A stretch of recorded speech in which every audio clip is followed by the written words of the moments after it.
Assalamualaikum warahmatullahi wabarakatuh. Nama saya Yuliana Filansari, NPM 20.01.01.11.11 kelas E. Di sini saya akan mempresentasikan materi memahami berbagai model sintaksis aliran strukturalis. Yang pertama yaitu latar belakang lahirnya aliran linguistik strukturalis. Sejarah aliran linguistik yang sangat panjang telah melahirkan berbagai aliran-aliran linguistik yang pada akhirnya mempengaruhi pengajaran bahasa.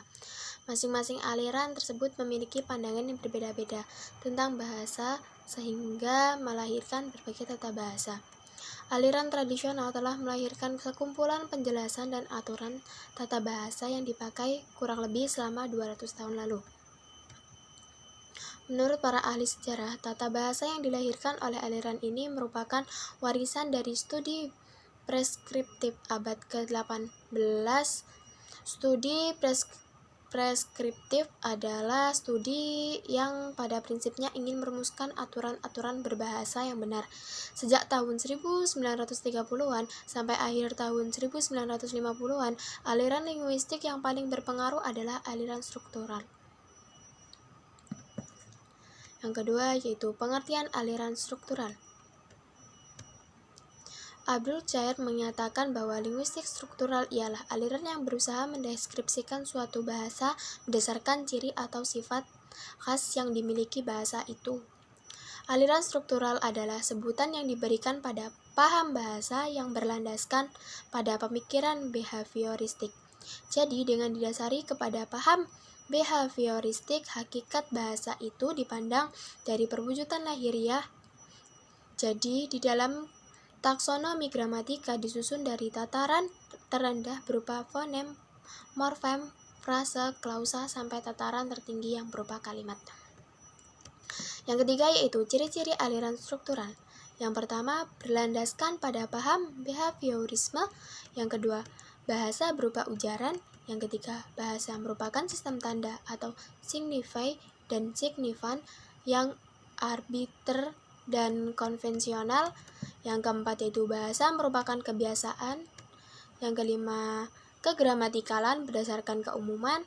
Yang keenam, level-level gramatikal ditegakkan secara rapi. Yang ketujuh, analisis dimulai dari bidang morfologi.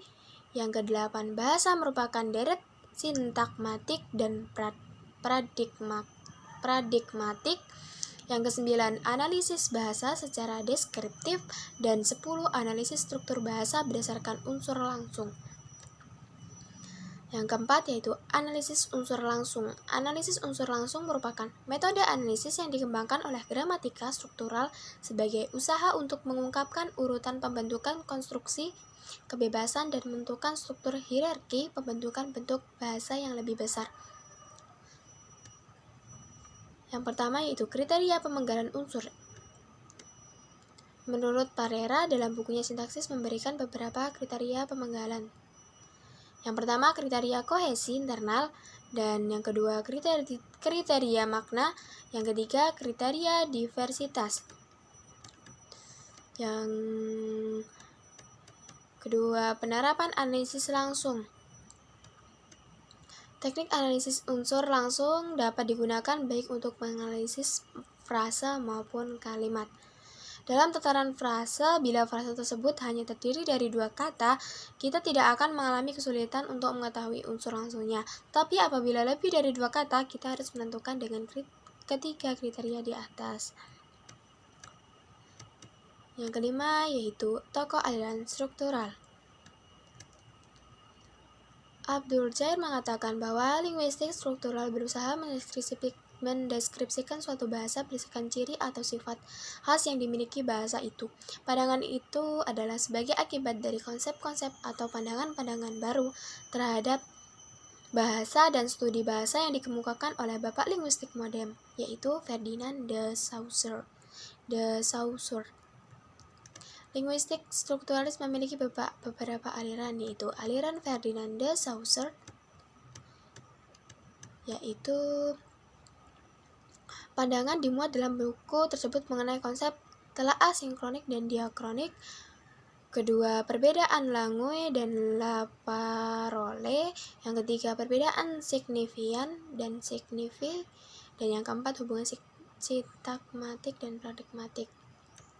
Yang B, aliran Praha, yaitu terbentuk pada tahun 1928 atas prakarsa salah seorang tokohnya, yaitu Willem Martesius. Tokohnya adalah Nikolai Stubetskoy, Roman Jakobson, dan Homis Halle. Pengaruh mereka sangat besar di sekitar tahun 30-an, terutama dalam bidang fonologi. Yang C, aliran glosemik. Aliran glosemik terlahir di Denmark. Aliran ini dikembangkan oleh Louis James Leff yang meneruskan ajaran Ferdinand de Saussure. Yang keempat yaitu aliran Vertain. Aliran ini diperkasai oleh John R. Fred. Beliau adalah guru besar di Universitas London yang terkenal karena teorinya mengenai fonologi prosodi. Yang kelima yaitu aliran linguistik sistematik. Aliran ini diperkenalkan oleh salah seorang murid Fried yang mengembangkan teori Fried mengenai bahasa, khususnya yang berkenaan dengan segi masyarakat bahasa, yaitu M.A.K. Halliday. Selanjutnya yaitu Leonard Bloomfield dan Strukturalis Amerika. Nama Leonard Bloomfield sangat terkenal karena bukunya yang berjudul Langue atau terbit pertama tahun 1933 dan selalu dikaitkan dengan aliran struktural Amerika. Yang terakhir yaitu aliran takmemik. Aliran ini dipelopori oleh Kenan L. Beck, seorang tokoh linguistik yang mewarisi pandangan-pandangan Bloomfield, sehingga aliran ini juga bersifat strukturalis. Selanjutnya, keunggulan, kelemahan, dan aliran strukturalis. Keunggulannya, aliran ini sukses membedakan konsep grafem dan fonem.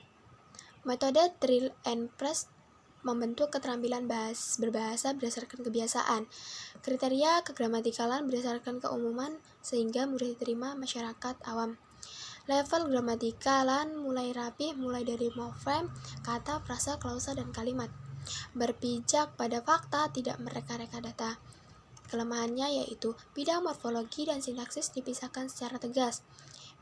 Metode drill and press sangat memerlukan ketekunan, kesabaran, dan sangat menjemukan. Proses berbahasa merupakan proses rangsang tanggap berlangsung secara fisik dan mekanis, padahal manusia bukan mesin. Kegramatikalan berdasarkan kriteria keumuman suatu kaidah yang salah satu pun bisa benar jika dianggap umum. Faktor historis sama sekali tidak diperhitungkan dalam analisis bahasa. Yang terakhir yaitu objek kajian terbatas sampai level kalimat tidak menyentuh aspek komunikatif. Terima kasih. Apabila dalam penyampaian terdapat kesalahan, saya mohon maaf. Wallahul muwaffiq ila aqwamit thoriq. Wassalamualaikum warahmatullahi wabarakatuh.